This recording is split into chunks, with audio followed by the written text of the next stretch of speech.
আপনি কয়েকটা খাবার ভালো করে খান, ঠান্ডা মাথায় শুনেন, যে যে খাবারগুলো আপনার টেস্টোস্টেরন লেভেল বাড়াবে। টেস্টোস্টেরনটা কি? আপনার ইদানিং আগ্রহ নাই, আগের মতো আর বউয়ের কাছে যাইতে ইচ্ছা করে না, পাশে শুয়ে থাকলেও মনে হয় না যে পাশে কোনো ওয়াইফ বা কোনো মেয়ে মানুষ আছে। এরকম মানুষ আছে না? হয়তো লজ্জায় করি না, কিন্তু রোগে ভুগতেছি। এটা কেন হয় জানেননি? এটা আপনার টেস্টোস্টেরন লেভেল কমে গেছে। এটা বাড়ানোর জন্য কি খাবেন? 5টা খাবার। নাম্বার 1, ডিম, ডিমের কুসুম। নাম্বার 2, কলা, ডেইলি কলা খাবেন। নাম্বার 3, ডেইলি 4টা 5টা কাঠবাদাম খাবেন। বুঝতে পারছেন? খুব কঠিন, খুবই কঠিন না। আর শীতকালীন সবজিগুলো বেশি ইম্পর্টেন্ট, বিশেষ করে ব্রোকলি।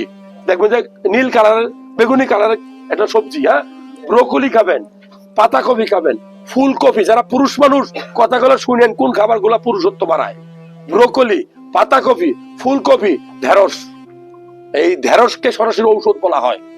আর বলা হয় তরমুজকে ন্যাচারাল ভায়াগ্রা।